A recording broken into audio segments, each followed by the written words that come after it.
partir das informações anteriores, julgue os itens seguintes, que tem a desenho bonitinho, vamos lá. Uma cadeia alimentar é uma sequência de organismos do mesmo nível trófico, como por exemplo garça, martim pescador, peixes maiores. Errado. Uma cadeia alimentar é uma sequência de organismos de tróficos diferentes, porque como se diz, é uma cadeia alimentar. A garça não come o martim pescador e o martim pescador não come peixes maiores. Tá errado, porque não pode ser do mesmo nível trófico. Então está errado. As algas podem ser consideradas consumidores primários. Errado também, porque os consumidores primários não são as algas. As algas são comidas pelos consumidores primários. Normalmente os consumidores primários estão no segundo nível trófico. A maior concentração de pesticidas será encontrada no homem, verdade, porque a partir de tudo isso aqui, ó, alga, comida por invertebrado, que é comida por peixe maior, que é comida por homem.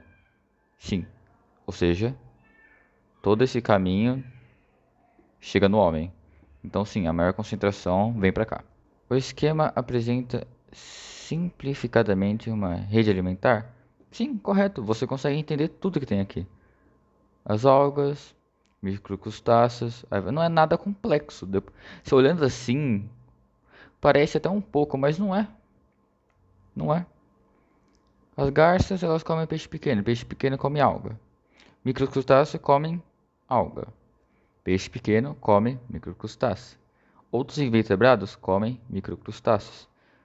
Outros invertebrados aquáticos comem plantas de margem, detrito orgânico, então vai indo. Peixes maiores comem esse come esse, e os homens comem os peixes maiores. Simples. Nos ecossistemas aquáticos, os peixes de esgoto doméstico, principalmente produtos de limpeza e excrementos humanos, de dejetos industriais, principalmente das indústrias de processamento de alimentos e de fertilizantes, aumentam as concentrações de nitratos e fosfatos, bem como as de outros nutrientes causando a eutrofização.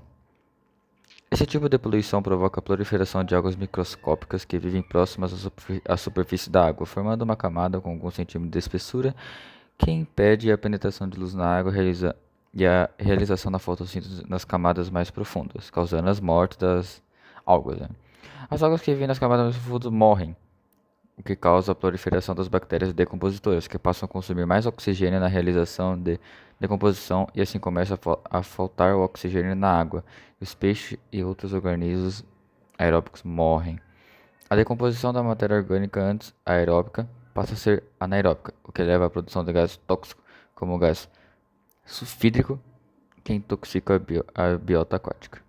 Sobre o processo de poluição descrito, é correto afirmar que a mais correta entre A, B, C, D e E é a E, porque a decomposição bacteriana aeróbia torna a água pobre em oxigênio. Sim, está correto, porque a decomposição é realizada por micro-organismos que só vivem na presença de oxigênio.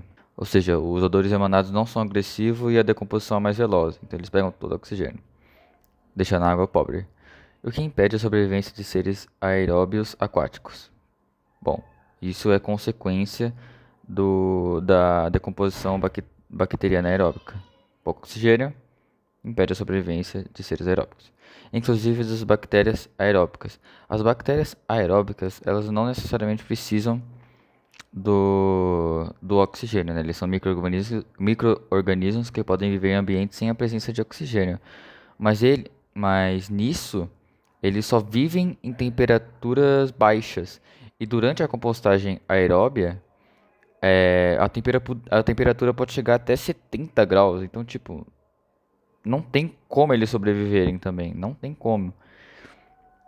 E além disso, eles levam mais tempo para a matéria orgânica se estabilizar. Enfim, eles não sobrevivem. Ou seja, a E é a mais certa. Por exemplo, na D, as algas passaram a realizar a decomposição aeróbica da matéria inorgânica, devido à diminuição na quantidade de oxigênio disponível na água. Não são as algas que passam a realizar decomposição aeróbia. As algas mortas, elas fazem a aeróbia, não anaeróbica. Na C, as bactérias que atuam como produtores nesse ecossistema aquático fazem intensa fotossíntese devido à presença de luz. Não, mentira, porque elas não fazem intensa fotossíntese devido à presença de luz, porque não tem. Lá embaixo, no fundo, como ele diz no texto, os raios de luz não penetram lá e as algas morrem. Então, como as bactérias vão fazer isso e ainda mais fazer intensa fotossíntese? Errado. B. ocorre quando a diminuição das taxas de decomposição bacteriana, como consequência do escasso suprimento de nutrientes na água. Em certa parte está correto, mas aqui ó, ocorre quando a diminuição de taxa de decomposição. Diminuição de taxas de decomposição? Não, é errado. Não tem nada a ver. Porque com a falta de com o lixo, né, vamos dizer assim, o lixo impedindo que a luz entre, só vai aumentar a morte das algas. E a morte das algas vão aumentar a taxa de decomposição bacteriana, então não tem nada a ver. Ah, é causada pela proliferação exagerada de alga. Não. Ah, é causada pela proliferação exagerada de algas, as quais favorecem a penetração da luz, realizando respiração anaeróbica. As quais favorecem a penetração da luz. Aqui já está errado. Ponto. Exemplifique e explique resumidamente 3 maneiras pelas quais os pesticidas podem ser nocivos para o ambiente e as espécies que vivem neles. Bom, o pesticida ele é bom, né, porque ele é usado na agricultura de modo moderado para acabar com pragas. Mas ele também pode causar contaminação e desertificação do solo. E além disso, com o uso intenso, pode acabar com muitos recursos naturais do local em si. Em alguns casos, isso pode ser quase que irreversível, se não irreversível, né? Então isso é muito perigoso, tem que ser feito com cuidado, moderado e bastante atento, né? Esses tipos de coisa. E acarretando pelo uso em excesso, né, desses pesticidas nocivos, né? Eles podem causar um desequilíbrio biológico, até mesmo ecológico, causando até contaminação nos lençóis freáticos e principalmente no solo, né? É...